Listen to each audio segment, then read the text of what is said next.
The bustle of Silver City is silenced by the thunder of hooves and soldiers' shouts. A heavy prison carriage rolls through, leaving a suffocating trail of dread. Whispers ripple through the crowd, a mix of curiosity and fear. In the distance looms Rose Prison, a mithril fortress sealed by magic, the despairing end for all non-human prisoners. The night shatters. With a deafening boom, the impenetrable wall explodes. Amidst the dust, the imprisoned demon rushes toward freedom, laughing maniacally. 2 years of digging, 2 years of endurance, all for this moment of ecstasy. Ophelia bathes in the moonlight, greedily inhaling the air of freedom, as if the world is finally hers. Yet, the ecstasy freezes instantly. Warden Aiden is already waiting, hunters emerging from the shadows.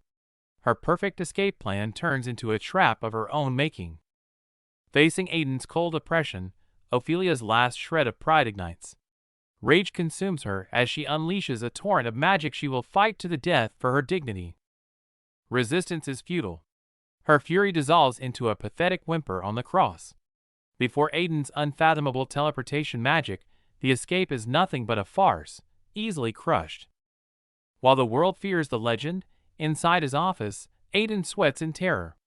A powerless transmigrator forcing himself to act like a god amongst monsters every second is torture. The deterrence is fading. Prisoners smell prey, and a snake inmate shatters the glass in arrogance. Their taunts are like daggers, stabbing at Aiden's crumbling authority. Aiden tries to assert dominance with a basic flash spell, only to clumsily blind his own guard. Laughter echoes through the corridor, and despair floods, and he must find a way to survive. Trouble piles upon trouble. The new death row inmate, Veronica, arrives. Her bared fangs and murderous gaze freeze the already tension-filled air.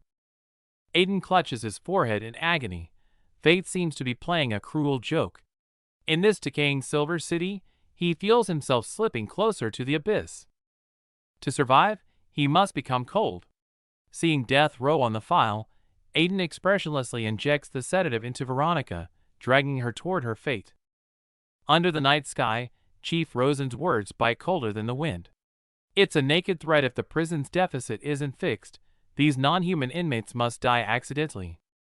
Meanwhile, racial hatred ignites in the city. Mobs chant for the expulsion of non-humans. The political news tightens, forcing Aiden toward a bloody decision. Kill her, and everything improves. Rosen offers the simplest solution.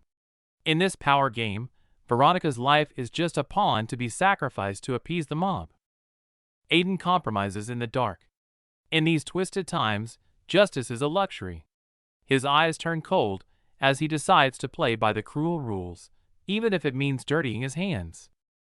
Finding a cell becomes a headache. Suddenly, Faye the succubus leans eagerly through the bars, naively thinking the warden has come for some late-night comfort. Faye tries hard to seduce him, dreaming of a reduced sentence. But Aiden just stares coldly. Dragging behind him is not the lover she expects, but an unconscious nightmare. That's your new roommate. Aiden drops the bomb and leaves. Oblivious, Faye giggles, forgetting that tonight is a full moon and beside her lies a werewolf about to wake. Under the full moon, a mysterious figure grinds herbs in the shadows. Doubt creeps in. Can mere sedatives truly suppress a werewolf tonight? The temperature in the cell drops to freezing. Veronica, golden eyes glowing and poisonous nightshade in hand, corners a trembling Faye. The next morning, Aiden coldly processes bizarre inmate requests. He sternly rejects the succubus Faye's suggestive offer of special repayment without hesitation. Disaster? The doctor bursts in, panic-stricken. The sedative dose was too low for the full moon. Everyone fears a massacre has already occurred. Yet, an impossible sight greets them. Faye is unharmed, clinging to Veronica. The guards exchange confused glances. Is this truly the bloodthirsty beast? The doctor realizes the truth, recalling a buried legend. During a century-old siege, a unique symbiotic relationship was quietly born. The Blood Oath werewolves swore a pact, choosing self-torture over harming humans. This noble restraint has now become the very chains that bind her. It's unjust. Just as the doctor defends Veronica, alarms blare. Bad news from the showers. Has the noble werewolf finally lost control? The showers are a bloody mess. Injured inmates scream accusations at Veronica, while Aiden eyes the silent werewolf with sharp suspicion. The mob demands Veronica's execution, tension peaking. Aiden silences the room with a roar, then coldly informs Veronica her execution date is moved up. Facing the mob's hate, Veronica closes her eyes, begging for death. Aiden raises his gun, seemingly ruthless, but he sees through the clumsy frame-up. Aiden doesn't pull the trigger, instead ordering interrogations. He spots a clue in the files. This wasn't loss of control, but a manipulated event. In the interrogation room, the truth surfaces. A witness trembles, revealing it wasn't a werewolf attack, but a trap set for the succubus. Aiden decides to wait for the succubus to wake. Inside the cell, Veronica breaks her silence, gripping the bars and crying out, "I didn't kill anyone." Aiden gives her a chance to speak. Veronica recalls that fateful rainy night. She arrested a criminal, unaware that doom was following close behind. "I didn't shoot." Her defense is weak. Missing bullets, no alibi, and a solitary trip to the cemetery. These facts seal her fate. She tries to use past glory to prove her innocence, but her medals and monster-slaying feats are worthless against cold, hard legal evidence. Aiden's words hit like a hammer. Murder happens in a moment. Veronica breaks down. The hero who saves so many cannot even save herself. The despairing werewolf is dragged back into the dark. Suddenly, a turning point. The key succubus has awakened. Aiden's eyes gleam. He moves immediately. A greedy guard, bribed with gold, sneaks the succubus to Aiden. As the heavy door shuts, the truth behind this deal is finally about to be revealed. Tension fills the cell as Megan the succubus grips the iron bars, shouting at Aiden, trying to mask her current wretchedness with her past title as a Silver City entrepreneur. The scene shifts abruptly. In the flashback, Megan shatters a bully's nose with a punch, yet she blinks innocently at Aiden, insisting she merely slipped on a bar of soap. Jokes aside, Megan's gaze sharpens as she lowers her voice to reveal the succubus's gift of dreamwalking, inviting Aiden to witness the injustice in Veronica's subconscious with his own eyes. Dreams tear away the guise of reality. A giant blue eye peers from the darkness, while a heart entangled in veins beats violently, emitting a suffocating curse. Chaos erupts in reality as guards roughly drag Megan away, leaving Aiden alone in the shadows, staring at the top hat on his desk, feeling a deep sense of powerlessness. Aiden and Miranda scour the files again, their fingers pausing on a fatal flaw. Why would a werewolf, known for tearing enemies apart with bare hands, use a gun? Night deepens, and a full moon hangs high over Rose Prison, casting cold light upon the tangled chains, foreshadowing the unveiling of a deeper darkness. To solve the case, Aiden must face Megan again. In the cramped space, the succubus's exaggerated panting leaves him both awkward and wary, blurring the line between dream and reality. The sedative flows slowly, and Veronica falls into a deep slumber. Aiden leans in close as Megan's fingers graze the body, preparing to guide their spiritual dive. The world of consciousness is a desolate abyss. Aiden grips Megan's hand, warning her not to interfere with the memories, before they plunge into the trembling darkness. The floodgates of memory open, bringing the stench of blood. Veronica's kin face the butcher's blade without resistance, bound by an ancient oath that humanity has long since betrayed.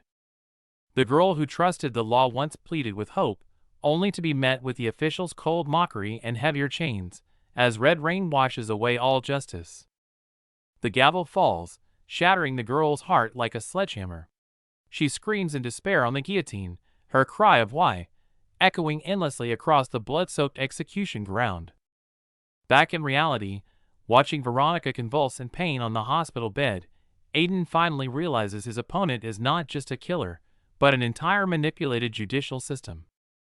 To make the dead speak, Aiden thinks of Asura, the necromancer deep within the prison. But just then, the true mastermind Senator Anthony arrives unannounced in the dead of night. The air in the office freezes instantly. Senator Anthony pushes through the door, Though his tone is polite, every word hides overbearing arrogance and veiled threats.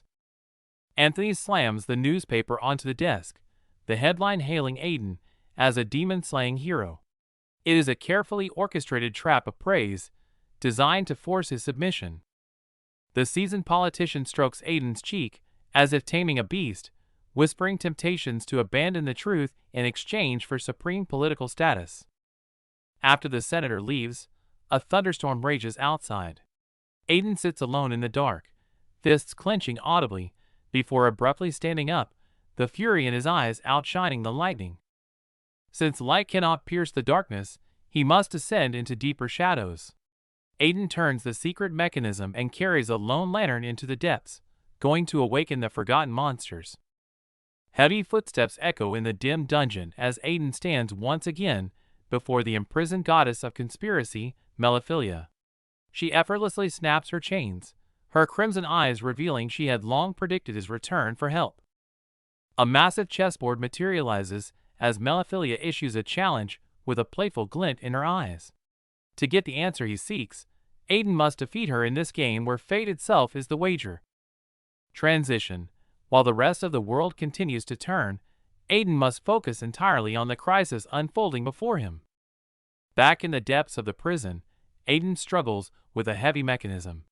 Suddenly, an unseen force erupts from the darkness, blasting the powerless Warden backward instantly. Blue light flickers on the chessboard as Meliphilia points out Aiden's distraction. Adjusting his sunglasses grimly, Aiden realizes the mastermind behind the werewolf case holds high office and controls the police. The enemy is closing in, threatening to shut down the prison. Hearing this, Meliphilia laughs wildly, her crimson eyes mocking him. The purpose of this prison for dangerous heretics is far more complex than it appears. She arrogantly points out that the expensive magic barriers prove the authorities' fear. Aiden clutches his bargaining chip, coolly accepting the gamble. The prison only loses its value if the prisoners escape. Facing Meliphilia's mockery of his weak soul, Aiden tries to present his plan to use model prisoners. But she ruthlessly punctures his fantasy. Coercion breeds resentment, a backlash he is too weak to withstand. If coercion fails, psychological tactics will prevail. Aiden flips through criminal records, a gleam of strategy in his eyes. He decides to leverage the prisoner's desires, building cooperation based on mutual benefit.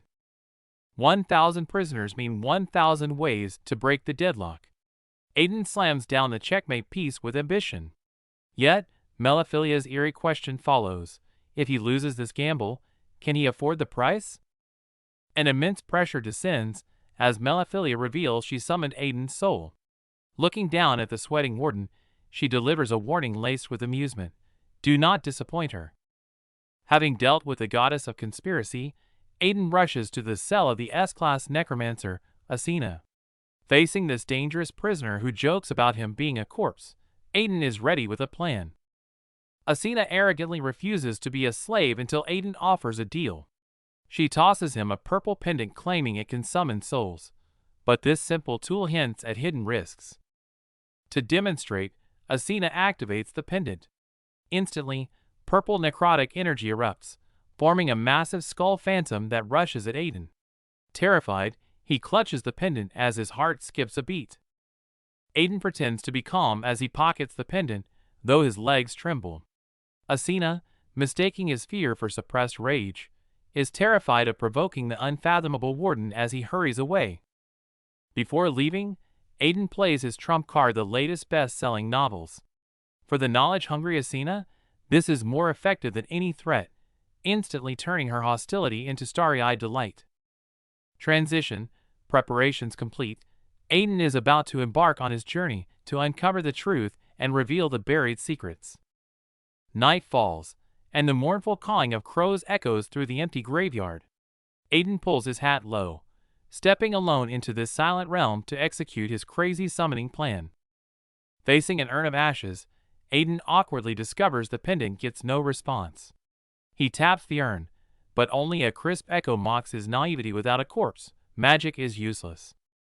Suddenly, the graveyard keeper's roar shatters the silence. But a second later, The old man mistakes Aiden for a ghost and flees screaming. Aiden stands there helplessly, cursing as his plan goes awry. The summoning ritual is a complete mess. Aiden awkwardly apologizes to the disturbed dead. Just as he ponders a new plan, a coffin bursts open, and a green specter rises with a grudge, spreading rage across the graveyard. To quell the wraith's murderous intent, Aiden shouts that the killer is still at large. The words instantly trigger the ghost's memory, the night of shameless blackmail, the threatening slap, and the overwhelming fear. A gunshot tears through the memory, and the spirit wails for revenge. Aiden's gaze sharpens as he catches a crucial clue: the lapel pin on the killer's collar belongs to the Silver City Mounted Police. Missing one bullet and having free access to police firearms, Aiden quickly locks onto the only suspect, Bruce, the armory administrator. With the deduction set, it's time to invite him over for a little chat. Facing an unsuspecting Bruce, Aiden smiles and hands over a broken revolver, his tone chillingly casual. This gun has a glitch. It always unknowingly loses a single bullet. The words strike like thunder. Bruce breaks into a cold sweat, stammering excuses to escape. Watching his panicked retreat, Aiden is certain his build might not match, but his reaction proves he is definitely an accomplice. On the dusk-lit streets, Bruce is a nervous wreck. The phrase "missing one bullet" echoes in his mind like a curse, driving him to hysterically defend himself to passers-by, his sanity crumbling. The horror escalates. Rumors of a haunted grave become the final straw. Bruce hallucinates the victim's voice demanding revenge, plunging completely into madness and terror right on the street. Late at night, Bruce shivers under his covers, unaware a crow watches him intently. Aiden holds the surveillance orb, sighing coldly as he observes his prey's terror. The show is about to begin. It turns out this is all the handiwork of the witch daily. The succubus with S-class surveillance powers lazily demands rewards from the warden while controlling her familiars, as if this were just a fun game. Deep within this abyssal prison lie illegally modified bioweapons. But none of that matters now. Our warden is busy concluding another crucial deal. Intermission. In this world full of conspiracies and grotesqueries, every page turn may reveal a new secret, or perhaps a deeper darkness. Back at the negotiation table, Daly leans against the bars, asking with a seductive gaze, "What benefits do you plan to give me, Warden?" Her ambiguous tone catches Aiden off guard, but he must hold his ground. Looking at the cunning witch who once faked surrender, Aiden blushes, coughs, and sternly emphasizes, "This is humanitarian care based on the situation, not some illicit deal." Surprisingly, all it took to sway the witch was a delicious cream cake. Deal sealed, Aiden sits alone before the crystal ball, patiently waiting for the moment fear forces his prey to slip up. "You've rested enough." A sinister whisper accompanies the loud snap of a book, jolting Bruce from his sleep. The sound of shattering glass from upstairs signals that the nightmare has become real. He trembles as he looks at the ceiling, where amidst a ghostly blue glow, black tentacles strike like the feelers of death. Bruce clutches his head, screaming as he tries to convince himself it's just a dream. But the aggrieved ghost is right there. Sheer terror shatters his sanity. Bruce rushes into the street half naked, screaming for help like a madman under the horrified gaze of his neighbors. Just then, a mysterious figure wields a staff to drive back the wraith, planting a suggestion in the shaken Bruce. "Go seek help from the person you trust the most. Only he can save you." The show ends. The so-called justice mage is Aiden, controlling the prisoner Silene by burning her voodoo doll. Facing her complaints, Aiden smiles slyly. What's a little suffering in the name of justice? As the ghost Silene finds peace, a chain reaction of terror begins elsewhere. Bruce sprints down the street, his scream shattering the town's silence. Panic sends Bruce stumbling, crashing hard onto the pavement. From the shadows, a cloaked figure looks down coldly at his pathetic companion. Recognizing Jia Long under the hood, Bruce shouts in relief, clinging to his savior. Jia Long instantly silences the fool, sensing the prying eyes around him. Even inside the safe house, cold sweat drenches Bruce. He realizes the haunting was no accident. The mysterious intruder at the cemetery has marked them. Jia Long remains dismissive, but Bruce is paralyzed by terror. Clutching his head, he hallucinates Veronica's release, a bloodbath ending with rolling heads. Jia Long proudly displays his anti-necromancer wards, believing they are safe. He has no idea their enemy isn't using undead, nor is it time for ghostly revenge. Memory flashes back to the root of the sin. In the shadows of power, Jia Long tried to coerce Veronica with dirty tactics, the spark that ignited this tragedy. Faced with a sleazy proposition, Veronica didn't hesitate. A sharp, stinging slap shattered the arrogant smirk right off Jia Long's face. That slap ignited the twisted ego of a rich playboy. Destroy what you can't possess became his mantra. Now, Aiden is peeling back the layers of this rotting truth. Under the night sky, Aiden confronts an unspeakable horror. To take down the scum, he unleashes the most dangerous pen in his prison. A white pigeon slices through the sky, carrying a lethal message. Aiden's gaze is cold.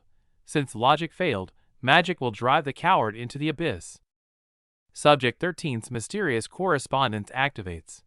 The seemingly harmless pigeon crashes through the window, delivering a textual curse from another dimension.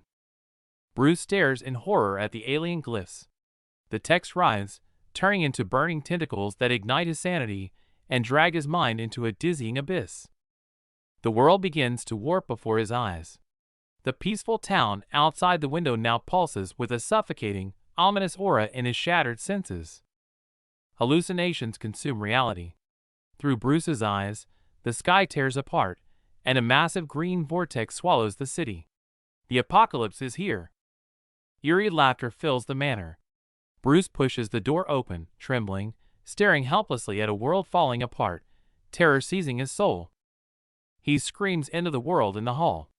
His hysteria annoys Jia Long, who remains oblivious that this is a mental cage meticulously crafted by Aiden. Bruce bursts outside, only to face deeper despair. A giant eye stares from the void as he screams for help into the empty, haunted streets. Only silence answers him in the mist. As he verges on collapse, a door creaks open, revealing not a savior, but a bone-chilling visitor. Believing vengeful spirits have come, Bruce breaks down and begs. To survive, he screams out the betrayal. It wasn't me. Jia Long fired the gun. Spare me. The rainy street transforms into a judgment stand as Bruce kneels, begging for absolution. But memory shards strike like bullets the gunshot, the familiar silhouette trying to silence him. It was his own master, Jia Long. A merciless betrayal. As Jia Long pulls the trigger, crows swarm like messengers of vengeance. Amidst the chaos and muzzle flash, Bruce realizes with despair that he has become a disposable pawn. The world beneath his feet crumbles, sending Bruce plummeting into an endless abyss. The agony of hitting the rock walls wakes him from terror, only to find he has fallen into a darker, unknown realm. A silent graveyard. Bruce's pupils dilate in shock. Before him stands Veronica's tombstone. The wind howls as glowing spirits emerge from the darkness, their oppressive presence suffocating him as he retreats in helplessness. No escape. He sprints through distorted space only to crash into his own grave, a scumbag blinded by money. This is more than a hallucination. It's a death sentence for his soul, shattering his mental defenses. The voice in the vision thunders, revealing the bloody nature of power. Bruce collapses, trembling. In the depths of terror, he finally understands his fate. Without resistance, only death awaits. The hallucination fades, revealing a crueler reality. Bruce finds himself sobbing like a madman in the town square, the judgment of strangers piercing him like needles. Dignity gone, only isolation remains. The only survival lies within the prison. Bruce kneels before Warden Aiden's desk, clinging to his last hope. Head bowed, his voice trembles with resolve. I will testify. I will expose everything. Inside the interrogation room, the truth spills out. Bruce reveals Jia Long's conspiracy to frame Veronica. Aiden listens coldly, a glint of control in his eyes. The carefully woven web begins to tighten. Hide here until the dust settles. Aiden secures the witness and turns to the window. Crows circle the sky, answering a silent call. The counterhunt against the mastermind is about to begin. Meanwhile, the secret is out. Jialong scrambles through the courtyard in panic, his father scolding and orders to flee, throwing him into chaos. His arrogance vanishes. He is now just a frightened bird. Trying to run? Aiden watches with a cold sneer through the crystal ball. He mounts his horse, commanding his familiars. The prison gates seal as the warden rides out. The cat-and-mouse game has just begun. From the shadows, the familiar in rat form returns with intel. Deep in the prison, the vampire Ophelia toys with the spy, a playful smirk on her lips. She questions, yet anticipates, just how capable is this warden? Let this crisis be his touchstone. The powerful prisoners watch with hidden agendas. A deadly trap is set in the forest, waiting for Aiden to step in, testing if the strongest warden lives up to his name. But the loyal werewolf smells danger. Veronica roars anxiously in her cell. Someone is tracking Lord Aiden. She rattles the bars, desperate to protect her savior, but is callously blocked by unwitting guards. Let her out. At the critical moment, Flora arrives with documents, silencing the guard's mockery. As the cell door opens, it unleashes not just a beast, but the sharpest fawn in Aiden's arsenal. The prison erupts. Prisoners excitedly gossip about the outside chaos, while the succubus playfully claims her sovereignty. Behind the chaos and laughter lies the witch's twisted concern for their warden. Across the wilderness, Jialong rides frantically, but the nightmare follows. Crows swarm overhead, crashing down, each wing beat shattering his mental defenses. He screams and waves his arms, but cannot shake the shadow of death. Done already, Mr. Jialong? Aiden arrives like a graceful reaper. He flicks his whip gently, a mocking smile on his face. The arrest warrant has already sealed the fugitive's fate. A flash of cold steel, and it's over. The sharp blade ruthlessly pierces Jialong's warhorse. Amidst the horse's cry and spraying blood, the escaped farce comes to an abrupt halt before absolute force. As the curtain rises on Rose Prison, a hunt begins in the forest. Facing the beast's fangs, a loyal servant screams in desperation, trying to buy his master a fleeting chance at survival. As the injured man cries for help, White, the gold-ranked bounty hunter, makes an arrogant entrance. Facing this self-proclaimed rising star, Aiden remains outwardly calm, while internally scoffing at such vanity. The greedy hunter reveals his fangs, his blade slashing down with lethal intent. Powerless, Aiden is knocked back instantly, stumbling to the ground as the side of death draws near. With a cold farewell, a massive beam of energy pierces the battlefield. Amidst flying debris, Aiden is tossed into the sky like a broken kite, his figure dwarfed by the devastating power. In the nick of time, a blue bolt of lightning strikes from above. Veronica bursts from the earth, her furious kick and roar instantly shattering the enemy's offensive. As the dust settles, Veronica stands firm, shielding him with a steely gaze. Suppressing his shock, Aiden heeds her advice and turns to pursue Jialong, leaving the battlefield to his most trusted warden.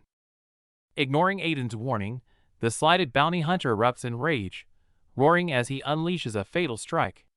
Yet, Veronica takes a deep breath and meets this chaotic storm of energy head-on. Amidst the gunpowder smoke, a buried memory surfaces. Those greedy eyes recognize the prey before him. The little girl, who escaped the blood-sworn werewolf training years ago, is none other than Veronica. The hunter becomes the hunted as a black-haired witch strikes from the shadows. With stealthy movements, she unleashes a purple demon potion, launching a sinister attack on the unsuspecting figure. Facing the terrifying tree monster, Veronica shows only disdain. Coldly pronouncing its death sentence, her blade becomes a blur, crushing the enemy completely amidst a violent explosion. A demonic claw reaches out from the rainy darkness, and a piercing scream tears through the night. The violet-haired girl trembles in terror as an unknown danger cloaks everything like a shadow. The camera returns to Aiden, the warden feared by inmates, now gasping for air against a wall. His legs tremble uncontrollably, his physical limits making every step a struggle. Forcing his body to move, Aiden spots his target at the alley's mouth. Jia Long is hysterical over the bounty hunter's failure, unaware that the grim reaper he fears has quietly arrived behind him. In his blind panic, Jia Long roars at pedestrians, only to crash headlong into a speeding carriage. Aiden watches this comical scene with cold detachment as he writhes in pain in the mud. Aiden closes in, his voice cold as judgment itself. Facing the cornered Jia Long, he slowly raises his pistol. Beneath the dark muzzle lies absolute control and undeniable authority. The trigger clicks on an empty chamber, drawing a mocking laugh from Jia Long. Yet Aiden remains unfazed. The moment he drops the useless iron, a blinding flash of magic erupts from his palm. Following the blinding light comes the dull thud of a strike. Under the relentless assault, a disheveled Jia Long finally roars his inner thoughts to him. Framing and killing are as trivial as crushing an ant. The crowd buzzes with whispers as Jia Long tries to frame Aiden as a murderer with blood-curdling screams. But before the Warden's absolute aura, this clumsy acting appears pale and powerless. A cold blade against the throat silences all lies. Cornered, a glint of madness flashes in Jia Long's eyes. With the click of a hidden mechanism, he decides to gamble on his last shred of luck. A gunshot rings out abruptly, and a spray of blood ends the struggle. The suited man who appears has eyes colder than his gun barrel. Aiden's heart sinks. The true mastermind behind the scenes has finally revealed himself. To preserve his political standing, Senator Anthony is forced to sacrifice his own kin. Under the spotlight, he feigns heartbreak, pitting all the crime solely on his adopted son, Jia Long. With this kneel, the public's defenses shatter completely. Blinded by the tears of this noble father, the crowd offers sympathy and praise, oblivious to the cold-blooded hypocrisy behind this political theater. Aiden tips his hat and walks away, leaving behind Jia Long's venomous growl. Bloodshot eyes stare daggers at his retreating back, a curse lingering in the air. This isn't over. The scene shifts to a desolate wilderness, smoke rising from a fresh battlefield. Aiden steps over the scorched earth, cane in hand, marveling at the sheer intensity of the destruction before him. A gravely injured man begs the hero for salvation, only to be met with Aiden's icy interrogation. In this treacherous world, those who attempt to kill him have no right to ask for mercy. Shattering the man's delusion of heroism, Aiden slashes through the facade. The hero Aiden died long ago. With this cruel declaration, the victim realizes he is not facing a savior. Trouble dealt with, Aiden descends into the deep forest. Adjusting his collar, he calls out into the dense woods, "Veronica, are you there?" The only response is a wary scream. Behind the bushes, a blue-haired beast girl trembles. She tries to hide her vulnerable form, but steady footsteps stop right beside her. Terrified, she looks up, her heart pounding in her chest. Thinking she's injured, Aiden attempts a gentlemanly gesture, only to mortify the girl. To the sound of tearing fabric, this awkward first encounter unfolds in the forest shadows. Seeing the panicked girl, Aiden hands over his coat with a tone that brooks no argument. Donning this protection, the two leave the gloomy forest, heading toward the sunlit town. Strolling down the cobblestone street, Veronica whispers her secret. Unable to fully transform, she was an outcast mocked by her village, a dark memory that still stings her pride. Memories flood back, the mockery and exclusion vivid in her mind. Even in the bustling Silver City, she feels like an incompatible outsider, her eyes revealing a deep sense of helplessness. I can't go back. Her past boasts have become shackles. Just then, familiar voices drift from the roadside. Her clansmen have appeared in this prejudiced city, looking destitute and out of place. Before she can react, the scene before her leaves her stunned. The familiar figures, the past she tried so hard to avoid, have abruptly crashed into her reality. Time rewinds to the day she left the village, a beginning filled with hope. Amidst the warm wishes of her neighbors, Veronica vowed to succeed in the big city and treat everyone to a grand feast. Now, this reunion across 1,000 miles moves everyone to tears. The villagers embrace her desperately, their simple, honest care breaking down Veronica's defenses, yet also weighing heavy on her heart. The tender moment is interrupted by Aiden. The villagers suddenly recognize him as the warden who imprisoned Veronica. Tension spikes instantly as they shield the girl like protective beasts, glaring at the villain. However, the scorn of the city's elite pierces like a sword. To save Veronica's face, the simple villagers choose to retreat, their love so humble it stings the heart of anyone watching. Watching her clansmen walk away in dejection, Veronica's eyes fill with reluctance. Just then, Aiden casually remarks, "Since they're here, why not use the prize money in your coat to ask them to stay?" Fingers grazing the heavy gold coins, Veronica is utterly stunned. This fortune changes everything. Trembling, she looks at Aiden, finding a hidden gentleness in the eyes of the seemingly cold warden. Veronica sighs in relief as the tension breaks. Aiden smiles faintly, the click of rifles serving as a grim punchline a stage dinner to terrify the gossipers into silence. In the victorious morning light, Aiden walks away, leaving all in his wake. Veronica clutches the package, feeling the weight of freedom and the start of a new life. The die is cast, the dust settles. In the courtroom, Veronica's appeal proceeds with suspicious smoothness, as if an invisible hand has swept away every obstacle.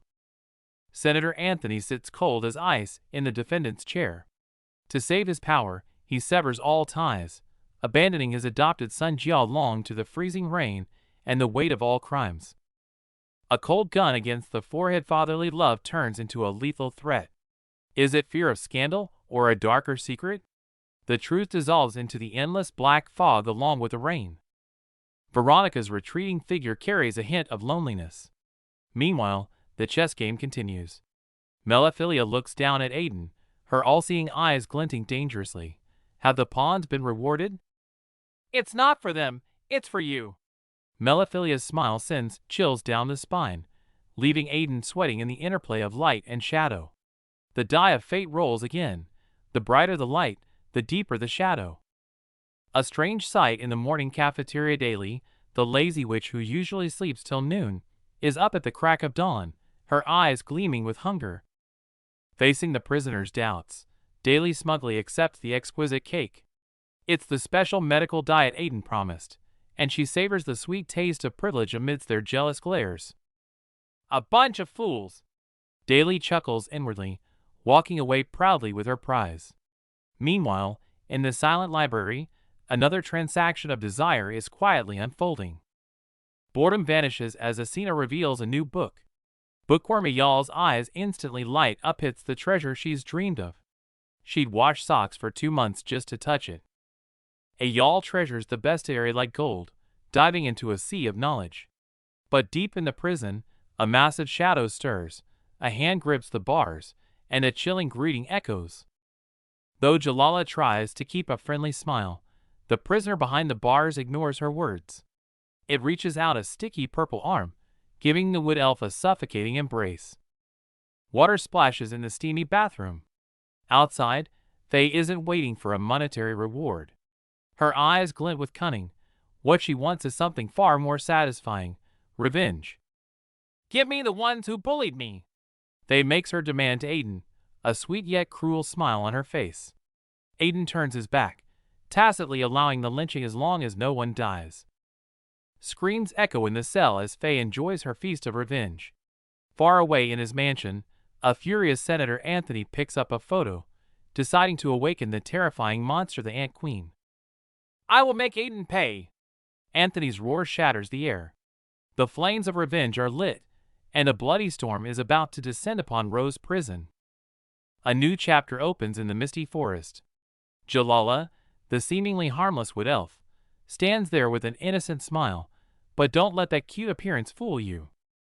In her hero-filled fantasies, she's a majestic warrior.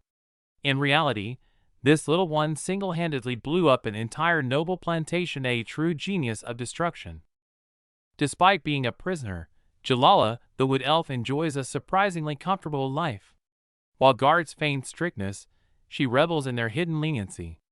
A scornful smile plays on her lips as she thinks of the carrot-headed translator, a fool who reads emotions but understands nothing of elegance. Meanwhile, the self-proclaimed angel attempts to prove her worth. However, facing the prisoner's incoherent shrieks, her naive superiority meets absurd reality.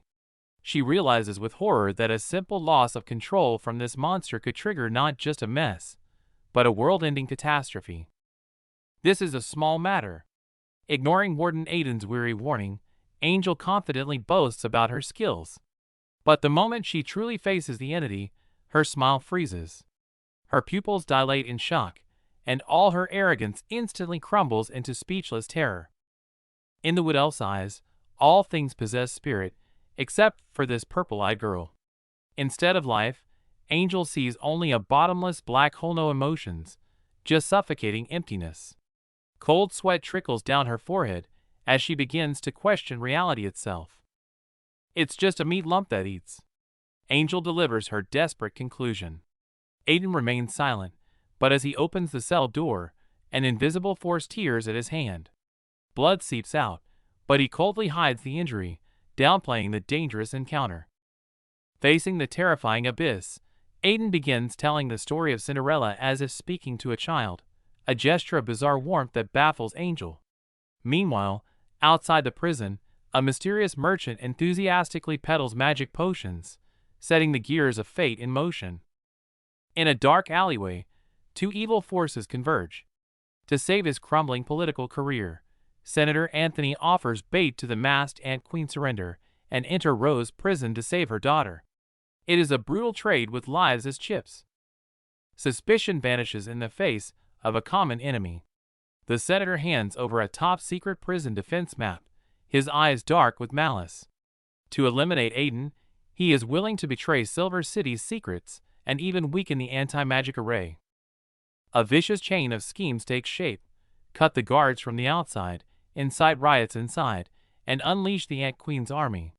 The senator bets everything for Aiden's corpse, while the monster in the shadows bares its bloodthirsty fangs.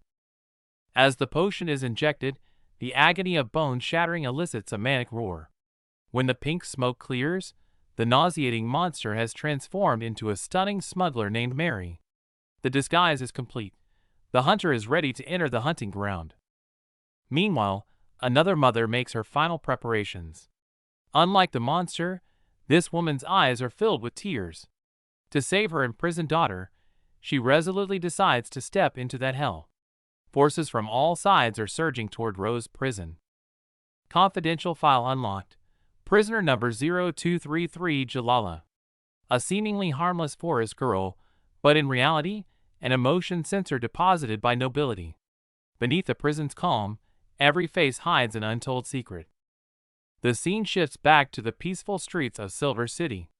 Flora enjoys a quiet moment after lunch, but the relentless sound of footsteps behind her shatters the peace. She slows down alertly, intuition screaming that she is being followed. Killing intent closes in. Dark shadows dart out, and Flora instinctively draws her gun, spinning around to lock onto the target. However, instead of an attack, she is greeted by the absurd sight of a man on his knees proposing. "I'm already married." Flora's excuse instantly shatters the suitor's heart. Amidst the sighs of onlookers, she awkwardly holsters her weapon. But what truly catches her attention is the headline news about Rose's prison. The winds of public opinion have shifted. Inside the office, a blushing Flora reports to Aiden.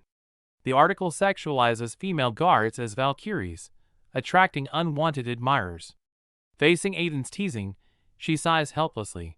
This sudden romantic attention is nothing but a burden for them.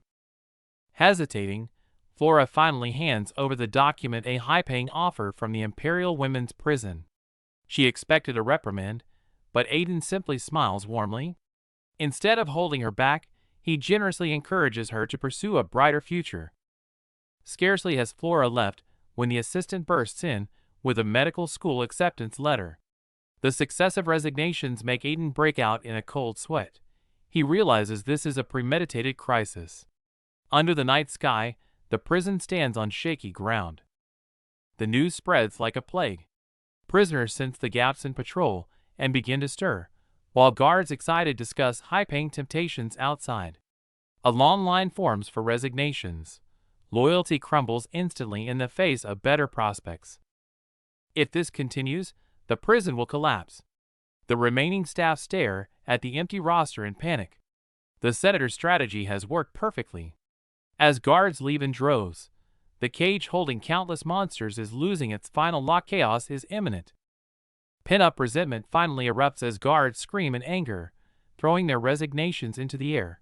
Supervisor Flora tries to maintain order, but is instantly drowned out by the uncontrolled tide of rage.